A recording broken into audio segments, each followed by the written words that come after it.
Hi everyone, good morning. जैसे कि आज का विषय आपको मैंने कल बताया था कि पार्टनरशिप का जो आज हिस्सा है वह कुछ सम इम्पोर्टेंट नोट है, यानी जो आपको धारा 1932 के तहत है। साझेदारी संलेख के अभाव में 1932 की धारा के आधार पर है ना, क्या क्या किन किन बातों पर, मुख्य बातों पर ध्यान देना पड़ेगा।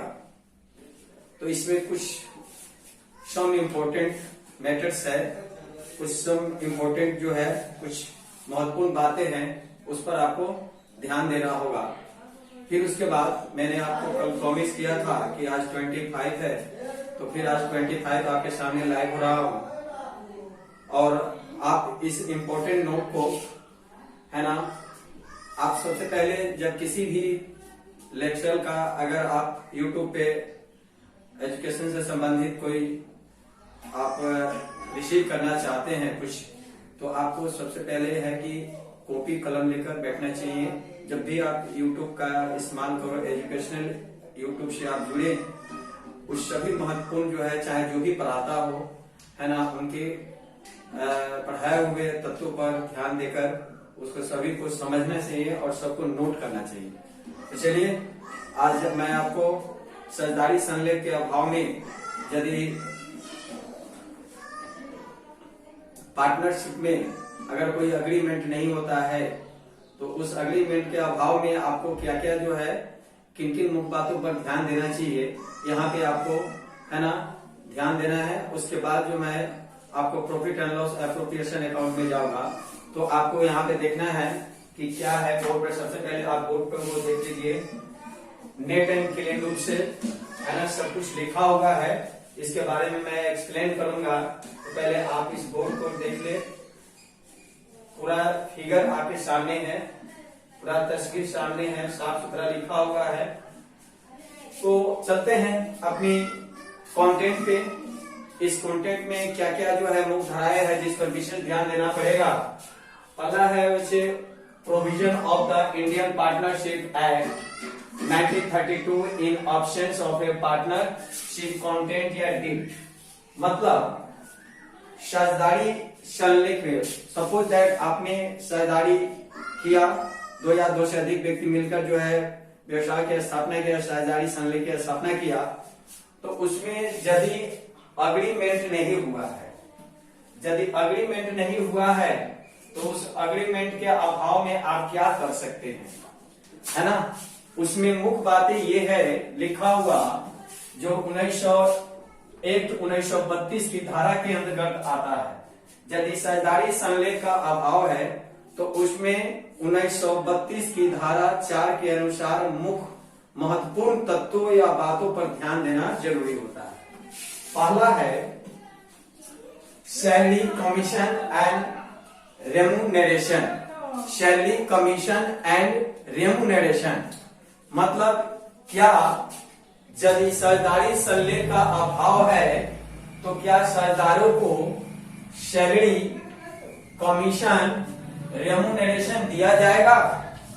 यहाँ पे इस पर धारा लागू होता है 1932 की धारा 13A के अनुसार नॉट गिवन, यानी इसको है ना न सैलरी दिया जाएगा, न कमीशन दिया जाएगा, न रेम्यूनरेशन दिया जाएगा। मतलब जब साझेदारी संलेख का अभाव होता है तो उस परिस्थिति में यदि कोई एग्रीमेंट नहीं है तो साझेदारों को, चाहे जितने भी साझेदार है साझेदारी संलेख के अंतर्गत, उनको न सैलरी दी जाएगी, न कमीशन दी जाएगी और न ही रेम्यूनरेशन दी जाएगी। नेक्स्ट है बच्चे प्रॉफिट शेयरिंग रेशियो। जैसा कि आपको पहले बताया गया है कि प्रॉफिट शेयरिंग रेशियो, यहाँ पे आप देख सकते हैं प्रॉफिट शेयरिंग रेशियो, क्या साझेदारी संलेख के अभाव में लाभ दिया जाएगा। यदि लाभ दिया जाएगा तो किस रूप में दिया जाएगा, यह स्पष्ट रूप से 1932 की धारा है ना 4 के अनुसार उसमें वर्णित है। अकॉर्डिंग टू 13B उसमें स्पष्ट लिखा हुआ है कि यदि साझेदारी संलेख का अभाव है तो उसमें जो साझेदारी संलेख में जो पार्टनरशिप में लाभ होता है उसका बंटवारा आप कैसे करेंगे, तो उसका बंटवारा आप इक्वल कर सकते हैं, बराबर। जब कोई एग्रीमेंट नहीं है तो उस साझेदारी संलेख के प्रॉफिट का बंटवारा आप बराबर कर सकते हैं, इक्वल, यानी 1:1 में, यानी 1 और 1 के अनुपात में। नेक्स्ट है C, interest on capital under section 13C according to 1932 under section 4। क्या साझेदारी संलेख का अभाव होता है तो क्या साझेदारों को यानी पूंजी पर ब्याज दिया जाएगा? नहीं, यह कदापि नहीं होता है। यदि साझेदारी संलेख का अभाव होता है तो साझेदारों को पूंजी पर ब्याज कदापि नहीं दिया जाता है। क्यों? क्योंकि कोई एग्रीमेंट हुआ ही नहीं।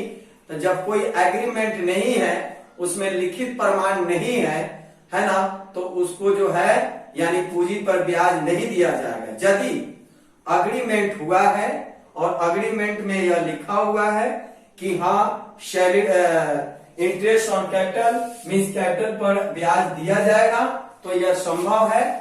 जो उसमें रिटर्न किया गया है उसके अनुसार जो है पूंजी पर ब्याज की दर है ना, पूंजी पर ब्याज है ना, जिस परसेंट से उसमें लिखा होगा उतना उसको दिया जाएगा। लेकिन साझेदारी संलेख के अभाव में यह संभव नहीं है, यह कदापि अनुचित है।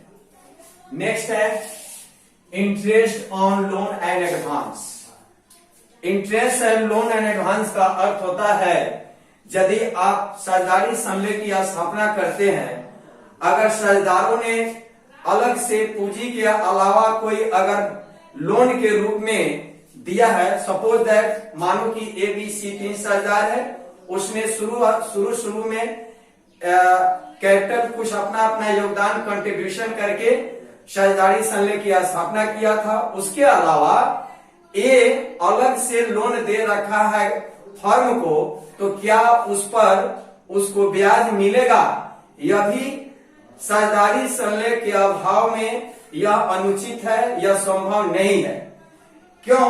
क्योंकि जब कोई एग्रीमेंट ही नहीं हुआ तो उस साझेदारों को है ना अलग से जो लोन दी जाती है उस पर कोई जो है ब्याज नहीं दिया जाता। यदि एग्रीमेंट हुआ है, अगर उस साझेदार को साझेदार ने लोन दे रखा है फर्म को, तो उस पर यह वर्णित है कि साझेदारों को 6% की दर से सालाना जो है ब्याज दिया जाएगा। लेकिन साझेदारी संलेख के अभाव में यह कदापि संभव नहीं है कि इंटरेस्ट ऑन लोन साझेदार का जो होता है इंटरेस्ट ऑन लोन उस पर ब्याज दिया जाएगा या नहीं, यह सर्वथा है ना, यानी साझेदार के लिए कदापि संभव नहीं है। अगर साझेदारी संलेख में वर्णित है तो जिस परसेंट से अगर ब्याज देने का वर्णित है उतना दिया जाएगा। अगर कोई उल्लेख नहीं है तो लोन पर कोई ब्याज इश्यू नहीं किया जाएगा। नेक्स्ट है इंटरेस्ट ऑन ड्राविंग, आहरण पर ब्याज। जैसे कि आपको पता है ड्राविंग मीन्स आहरण होता है, इंटरेस्ट माने ब्याज होता है। यानी क्या आहरण पर ब्याज साझेदारी संलेख के अभाव में साझेदारों को दिया जाएगा? यह भी सर्वथा है ना महत्वहीन है। क्यों? क्योंकि यह पार्टनरशिप एक्ट 1932 की धारा 4 के अनुसार है ना, यह स्पष्ट रूप से लिखा हुआ है कि यदि किसी साझेदार ने सपोज दैट ABC 3 साझेदार है, C ने कुछ कैपिटल आहरण किया है, तो क्या उस C साझेदार को आहरण पर ब्याज भरना पड़ेगा फर्म को? यह भी साझेदारी संलेख के अभाव में महत्वहीन है, यानी इसको नहीं माना जाता है। यानी जब कोई साझेदार आहरण करता है अपने फर्म से, अगर साझेदारी संलेख का अभाव है, कोई एग्रीमेंट नहीं हुआ है, तो उस आहरण पर ब्याज साझेदारों को अलग रूप से नहीं दिया जाएगा। ठीक है, तो आपके सामने मैंने ये provision of the Indian partnership act 1932 in absence of partnership content या डेट मैंने दिया कि साझेदारी संलेख का अभाव अगर होता है तो 1932 की धारा यानी salary, commission, remuneration, profit sharing ratio, interest on capital, interest on loan and advance and last is interest on drawing, है ना। इसका क्या क्या स्वरूप है, इस पर क्या क्या होता है, क्या यह संभव है या नहीं। उसके बाद आता है बच्चे, तीन और महत्वपूर्ण बातों पर ध्यान देना जरूरी होता है। वह है क्या, तो यहाँ पे स्पष्ट रूप से रिटेन है ना ऑन द बोर्ड, यहाँ पे लिखा हुआ है कि it is necessary to have a partnership agreement, यानी क्या अग्रीमेंट है ना हुआ है पार्टनरशिप के अंतर्गत। यदि कोई अग्रीमेंट हुआ, अगर साझेदारी संलेख का यानी कि निर्माण नहीं है ना, तो इसका अर्थ क्या होता है, क्या साझेदारी संलेख का होना अनिवार्य है, यानी कि यह और आवश्यक नहीं है। इसका अर्थ होता है क्या साझेदारी संलेख का होना अनिवार्य है, तो यह स्पष्ट है नहीं, साझेदारी संलेख का अनिवार्य होना आवश्यक नहीं है, क्योंकि आप जानते हैं कि पहले भी बताया गया है कि साझेदारी संलेख दो तत्वों पर चलती है, एक ओरल एग्रीमेंट, एक होता है रिटन एग्रीमेंट। ओरल एग्रीमेंट का अर्थ होता है मौखिक, है ना, जैसे कि एबीसी तीन साझेदार हैं, उन्होंने तीनों ने मिलकर व्यवसाय स्टार्ट किया कुछ पूंजी लगाकर, लेकिन कोई लिखित प्रमाण नहीं है कि कौन किसने कितना पूंजी लगाया, कौन कितना लाभ लेगा, कौन कितना हानि सहेगा, कौन कितना पूंजी पर ब्याज लेगा, कौन कितना लोन है ना अलग से देगा, तो उस पर उसको क्या ब्याज मिलेगा, क्या आरंभ का ब्याज मिलेगा या नहीं। मतलब कहने का सारांश, क्या साझेदारी संलेख का होना अनिवार्य है, नहीं। यह इसमें लिखा गया है कि नो, यानी साझेदारी संलेख का होना अनिवार्य नहीं है, क्योंकि साझेदारी संलेख दो होता है, एक रिटन भी होता है और एक ओरल भी होता है।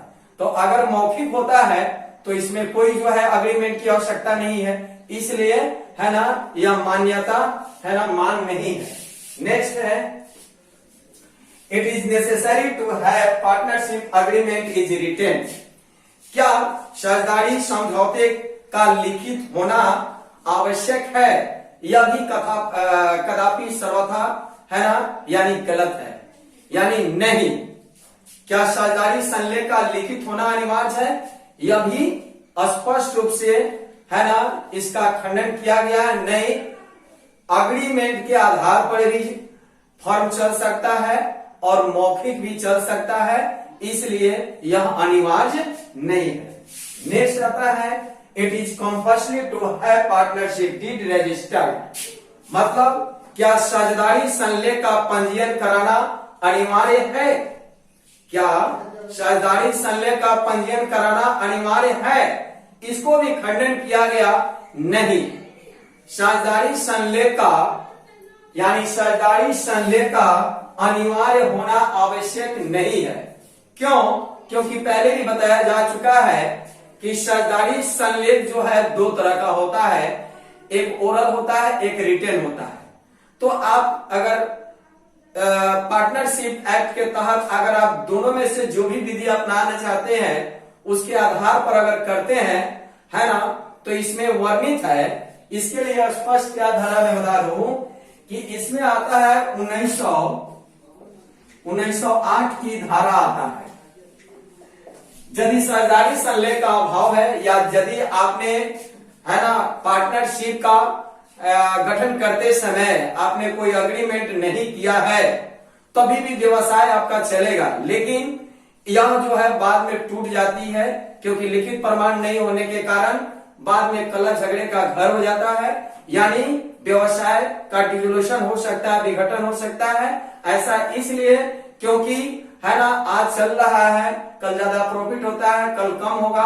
अगर जो पूंजी अधिक कम लगाया है तो वह अपना जो अधिक प्रॉफिट पूंजी लगाया है कैपिटल, वह अधिक प्रॉफिट की है ना मांग करेगा, जो कम लगाया है उसको तो कम मिलेगा ही। लेकिन अगर इक्वल दिया जाता है तो उस समय कलह और झगड़े की घर आ जाती है, इसलिए व्यवसाय बिखर सकता है, टूट सकता है। इसलिए सभी साझेदारों को यह सोचना चाहिए कि जो भी मौखिक हमने काम किया 1 साल, लेकिन 5 साल व्यवसाय चलाना है तो चलो 4 साल अभी तो है ना, इसलिए 4 साल के लिए 1908 की धारा के तहत अपने फॉर्म या संस्था का अग्रीमेंट करा लेना चाहिए। तो ये है आपका आज का topic. It is compulsory to have partnership deed registered under section 1908, यानी साझेदारी संलग्न के अभाव में भी व्यवसाय चल सकता है।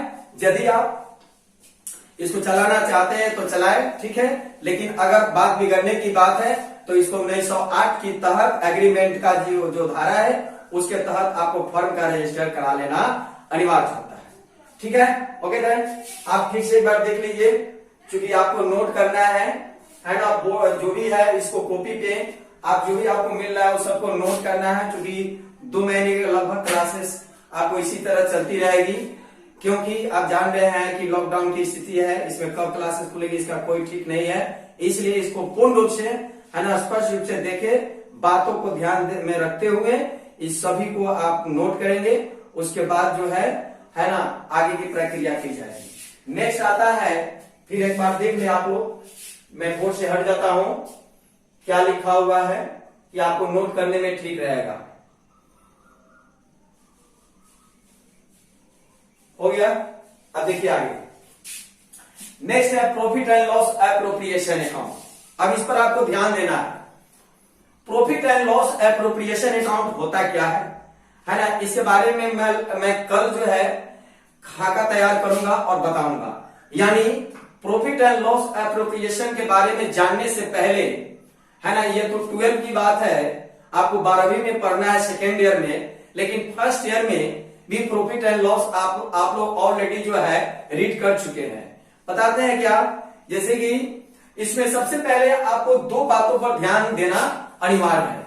ठीक है, बोर्ड को मैं इरेज कर रहा हूं, एक बार हट जा रहा हूं बोर्ड से कि आपको स्पष्ट रूप से आ जाए, फिर हम चर्चा करेंगे profit and loss appropriation account पे।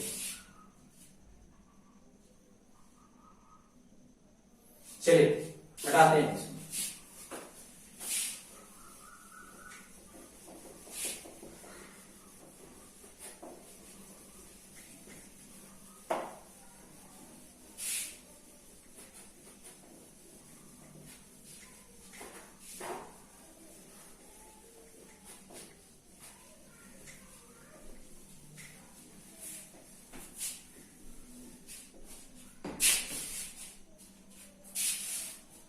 Profit and loss appropriation account.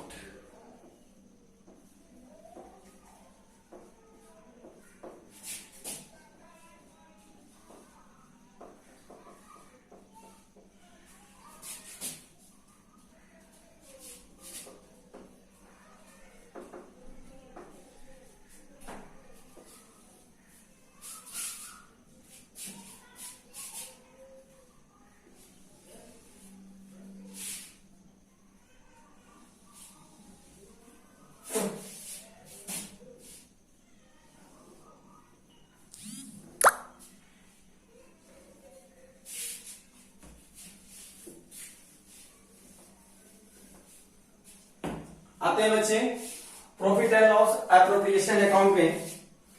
आपको इसमें जो है आपको क्या क्या देखना है जरा ध्यान दीजिएगा। Profit and loss appropriation account यह 12 का बात है। इसके पहले आपको 2 व्यवसाय पर ध्यान देना होगा, है ना। एक होता है, आपने जो इंटर 11 की बात कर रहा हूं उसमें आपको लेकर जाऊंगा। पहला है बच्चे, एक में होता है सोल ट्रेडर,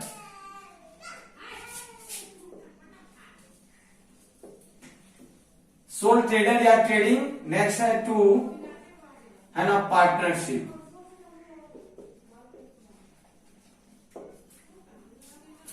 सोल ट्रेडर का अर्थ होता है एकाकी व्यापार। इसका अर्थ होता है बच्चे एकाकी व्यापार। इसका होता है साझेदारी।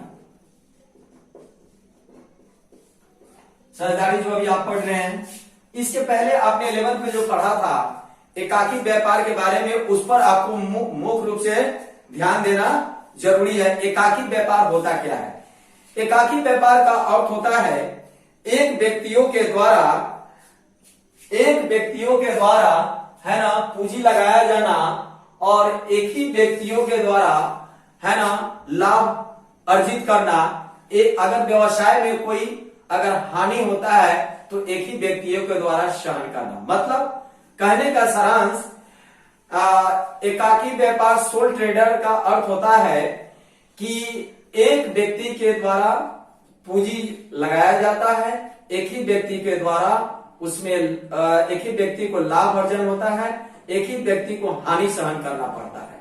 यानी व्यवसाय से संबंधित जितने भी दायित्व है, लायबिलिटी है, वे सभी जो है एक ही साझेदार को, है ना, सहन करना पड़ता है, एक ही साझेदार को लेकर चलना पड़ता है। तो आपको मैं बता दूं, इसको विस्तृत रूप से लेकर चलूंगा। जैसे कि एकाकी व्यापार होता क्या क्या है, उसके एग्जाम्पल क्या है। जैसे कि मेडिसिन की दुकान, है ना, परफ्यूम की दुकान, उसके बाद आता है कॉस्मेटिक की दुकान, है ना, आप कपड़े की दुकान, है ना, एक अंडे की दुकान, एक मोची की दुकान, है ना, एक नाई धोबी की दुकान। यानी जितने भी ये होता है, जो छोटे से लेकर बड़े बड़े जो है लोग व्यवसाय करते हैं, जिसमें आप मालिक का स्वामित्व जो होता है, मालिकाना हक जो होता है, एक ही व्यक्ति के द्वारा चलाया जाता है।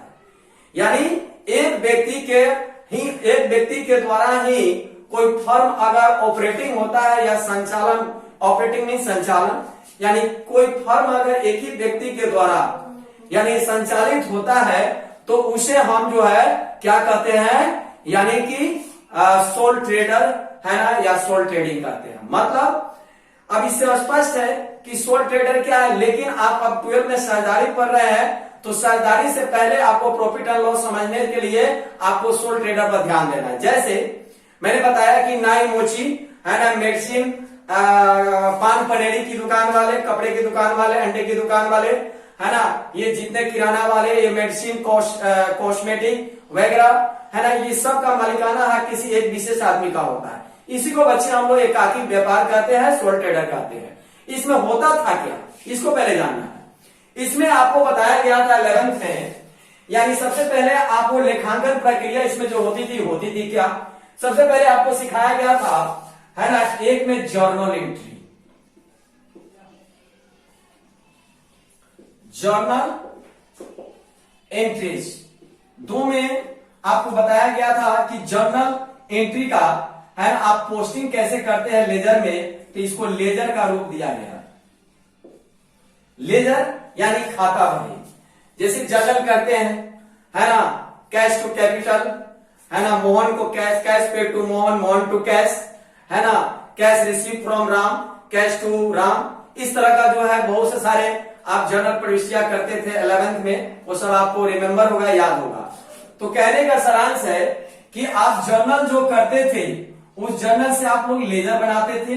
जैसे सैलरी अकाउंट, है ना, sales account, purchase account, cash account, bank account, है ना, राम सीता अकाउंट, कोई भी किसी का खाता आप जो आसानी से, कोई एक्सपेंडिचर अकाउंट यानी एनी एक्सपेंडिचर अकाउंट बनाते थे, प्रॉफिट एंड लॉस अकाउंट बनाते थे। कहने का सारांश यानी लेजर किसी भी, है ना, आइटम का आप बनाते थे, उसको हम लोग लेजर कहा जाता है। नेक्स्ट नंबर आता था 3 में, 3 नंबर, है ना, कैश बुक, कैश बुक आता था। 4 नंबर आता ट्रायल बैलेंस।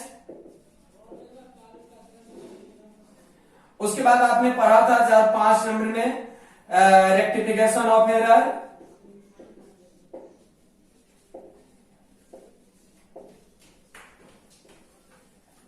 है ना। नेक्स्ट इसी तरह करके आपने बैंक रिकॉन्सिलेशन स्टेटमेंट,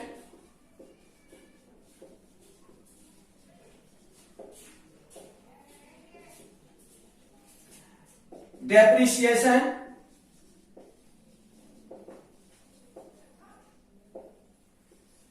है ना। उसके बाद आपका फाइनल अकाउंट। इस फाइनल अकाउंट का 2 स्वरूप है। पहला होता था बच्चे simple final account,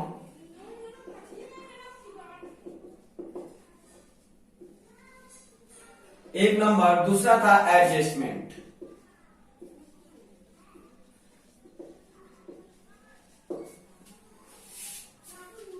simple final account और दूसरा था एडजस्टमेंट, ध्यान दीजिएगा। तो सिंपल फाइनल अकाउंट जैसे कि ऊपर से आते हैं, पहले एक्सप्लेन करते हैं सब एक एक करके।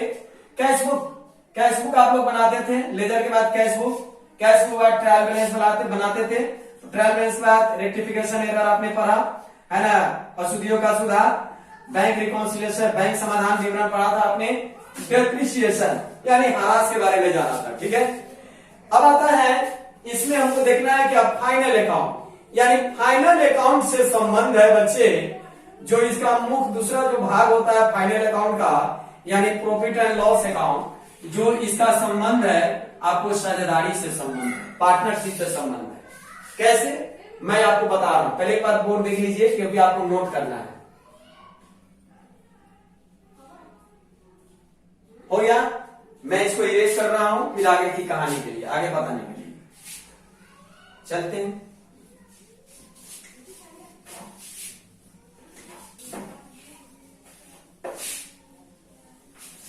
तो आपको बताया गया कि फाइनल अकाउंट का संबंध जो है बच्चे, यानी सीधे किससे है, पार्टनरशिप से है।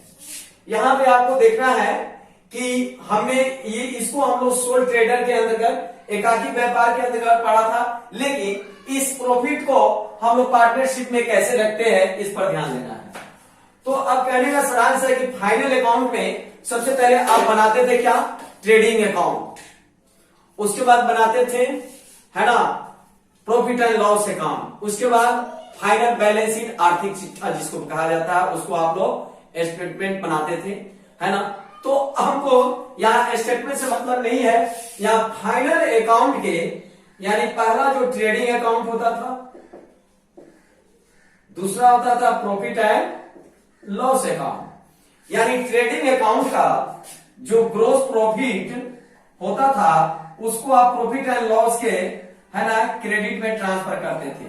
ठीक है, यानी प्रॉफिट एंड लॉस के क्रेडिट साइड में, और इसके नेट प्रॉफिट को, जो इसका नेट प्रॉफिट आता है उसको इस पार्टनरशिप में डाल दिया जाता है। यानी जो प्रॉफिट एंड लॉस अकाउंट का जो नेट प्रॉफिट आएगा, उस नेट प्रॉफिट का इस्तेमाल इस पार्टनरशिप में, यानी profit and loss appropriation account में किया जाता है। ठीक है, अब दोनों का मैं खाका ले रहा हूं, ज्यादा टाइम नहीं लेंगे है ना। कल मैं इसके बाद आपको डिवेंचर दूंगा, इश्यू ऑफ डिवेंचर। मैं 2 चैप्टर स्टार्ट कर रहा हूं।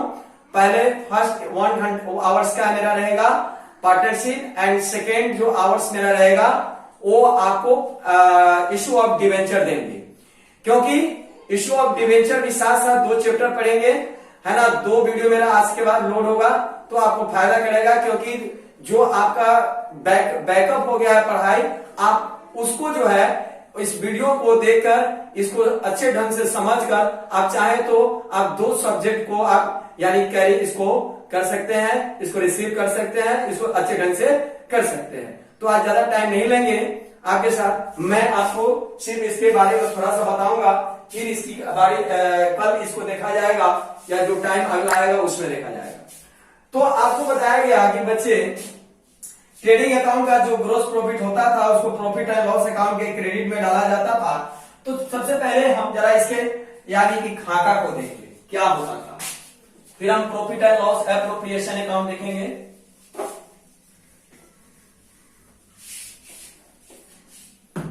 Trading account and also profit and loss account. दिख नहीं रहा है कैमरा में। ट्रेडिंग अकाउंट क्या कैमरा में दिख नहीं रहा। कैमरा बंद हो गया? नहीं, कैमरा बंद है। ऊपर और सब इधर वाला पार्ट दिख ही नहीं रहा। देखिए लेफ्ट राइट वाला और ऊपर वाला पार्ट नहीं दिख रहा। चल रहा है ठीक तरह, डिस्टर्ब नहीं करो।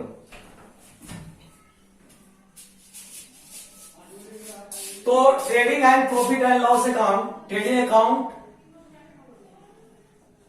And profit and loss account, इसके बारे में आपको जानना है। इसका याद है आपको, खाका ऐसा हुआ करता था, कंबाइन जब एक साथ दोनों बनाते थे तो ऐसा होता था। इसमें सबसे पहले हम लोग क्या करते थे, ये डेबिट साइड होता था और ये क्रेडिट साइड, ये पार्टिकुलर, ये अमाउंट,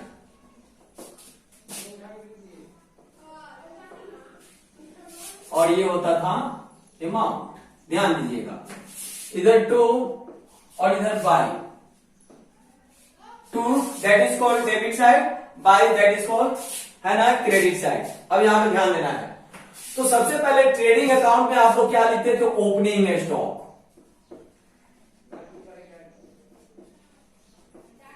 उसके बाद लिखते थे नेट परचेज। उसके बाद आप लिखते थे है ना डायरेक्ट एक्सपेंसेस। डायरेक्ट एक्सपेंसेस का अर्थ होता है बच्चे कारखाना से संबंधित, यानी जो कारखाना से संबंधित खर्चा होता था आप उसको ट्रेडिंग अकाउंट के डेबिट में डालते थे। लेकिन ऑफिस से संबंधित खर्चा को हम लोग क्या करते हैं कि प्रॉफिट एंड लॉस में डालते हैं। यानी जैसे कि प्रिंटिंग एंड स्टेशनरी, सैलरी वगैरह वगैरह सब मैं बता रहा हूं, आ रहा है यहाँ पे।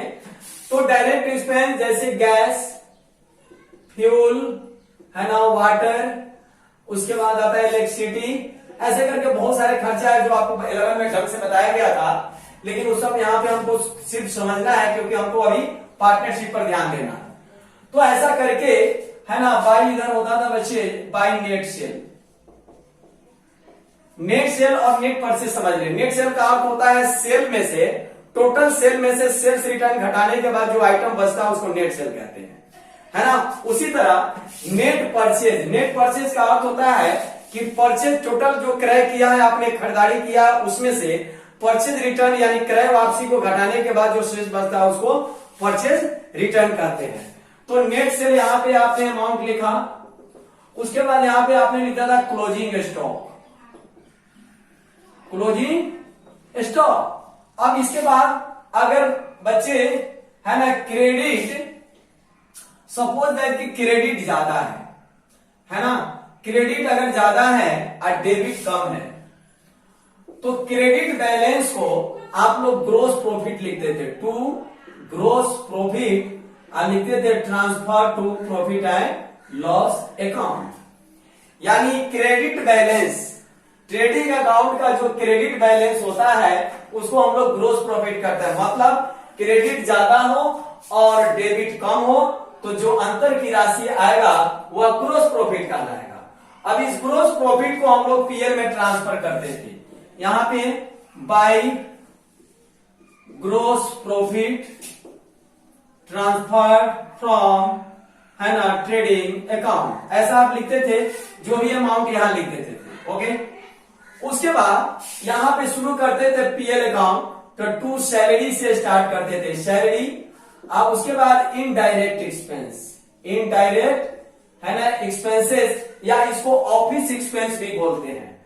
तो indirect expense printing and stationery है ना, उसके बाद जितने भी ऑफिस से संबंधित खर्चा होता है ना, टेलीफोन एक्सपेंसेस, रेंट है ना, ऑफिस रेंट वगैरह, फेयर वगैरह जितने भी होता है, भाड़ा उड़ा, उस सब हम लोग पीएल अकाउंट में रखते थे। तो जितने भी खर्चा है उस ऑफिस संबंधित हम इनडायरेक्ट एक्सपेंस कहते हैं, उसको हम लोग यहाँ पे डाल देते थे। और डालने के बाद जो रिजल्ट आता था, तो मान लो कि क्रेडिट ज्यादा है, सपोज दैट माना कि क्रेडिट ज्यादा है और डेबिट कम है, क्रेडिट ज्यादा है और डेबिट कम है, तो इसको आप लोग टू लिखते थे नेट प्रॉफिट। क्या लिखते थे? Net profit. और नेट प्रॉफिट का आपने अमाउंट लिख लिया। इसी नेट प्रॉफिट को हम लोग पार्टनरशिप साझेदारी में यानी कि डालते हैं। मतलब एकाकी स्वामित्व वाले व्यापार allied trading and profit and loss account, यानी कि बैलेंस को हम लोग पार्टनरशिप में profit and loss appropriation account में डालते हैं। और उस प्रॉफिट एंड लॉस अकाउंट में, एप्रोप्रिएशन अकाउंट में डालने के बाद है ना कुछ खर्चा लिखा जाता है, अगर है तो लिखेंगे और नहीं तो जो प्रॉफिट है उसको दोनों साझेदार या तीन साझेदार है जो अग्रीमेंट हुआ है, अगर रिटेन है तो पूंजी के अनुपात में, अगर रिटेन नहीं है तो इक्वल में हम लोग बांट देते हैं। यह होता है profit and loss appropriation account का स्वरूप। तो आज के लिए बस इतना ही छात्रों, है ना, क्योंकि अब टाइम ज्यादा नहीं लेंगे, क्योंकि वीडियो को अपलोड करने में यूट्यूब पर बहुत दिक्कत होता है। ज्यादा टाइम का लेने पर मैंने 2 दिन डाला है, बहुत परेशानी हुआ है, इसलिए थोड़ा थोड़ा आपको देंगे, थोड़ा थोड़ा नॉलेज देंगे, ज्यादा ज्यादा करेंगे तो दिक्कत हो जाएगी। तो इसको है ना थोड़ा थोड़ा रिसीव कीजिए, रेगुलर मैं दूंगा, है ना। आपको यह विश्वास हो जाएगा, फेथ हो जाएगा, मेरे चैनल पे आएंगे तो आपको खुशी होगी कि चलो मेरे लिए तो रेगुलर कुछ ना कुछ तो मिल रहा है ना। तो इसको अचीव करना है ना, इसको इग्नोर नहीं करना है। आपको कलम कॉपी, जब भी मोबाइल खोलो मेरे चैनल को देखो तो कलम कॉपी लेकर बैठो, और जो भी आपको दिया गया है लेक्चर के साथ, जो भी रिटेन किया गया, बताया गया है, उसको नोट करते जाइए, है ना। आपको अगर किसी तरह का दिक्कत है तो कमेंट कर सकते हैं, किसी तरह का अगर त्रुटि अगर लगता है तो कमेंट में आप अपना राय लिख सकते हैं। तो इसी के साथ मैं आपसे विदा लेना चाहता हूं बच्चे, है ना। स्टे योर होम, है ना। अपने परिवार को खुश रखो, खुद खुश रहो, अपने बड़ों छोटों का आदर करो, और जो भी आपके घर में बड़े बुजुर्ग है जो इस अभी जो लॉकडाउन है, इस लॉकडाउन में सभी का इज्जत सम्मान और सबके एक साथ लेकर चलो, गरीबों की सहायता करो, भूखे जो है उसको राहत पहुंचाओ, जहां तहां से आपको हो उसको एक समान रूप से रखो। जय हिंद, जय भारत। अब आपको मैं आगे कल जो है बच्चे, कल का जो मेरा टॉपिक होगा profit and loss appropriation account होगा। थैंक्स अ लॉट, आपने टाइम दिया मेरे वीडियो को देखने के लिए, समझने के लिए। फिर मैं कल आपके सामने हाजिर रहूंगा, इसलिए लास्ट टाइम में आपको मैं एक संदेश देना चाहता हूं, प्लीज, है ना, लास्ट तक मेरे वीडियो को देखें, लाइक शेयर और सब्सक्राइब करें, साथ में बेल, है ना, घंटी को दबाना ना भूलें। मैं हमेशा आपके लिए, आपके छात्रों के, आप लोगों के लिए, आपके जो भी मेरे पास नॉलेज है वो सब मैं लगातार आपको देता रहूंगा, अपडेट रहूंगा, है ना, कंटिन्यू रहेगा जब तक लॉकडाउन है। उसके बाद भी क्लासरूम में जब मेरी क्लासेस चलेगी वो भी वीडियो आपको देखने को मिलेगा। तो ठीक है, थैंक यू, आपने जो समय दिया इसके लिए आप लोग बहुत बहुत धन्यवाद। आपको फिर आपसे मिलते हैं कल।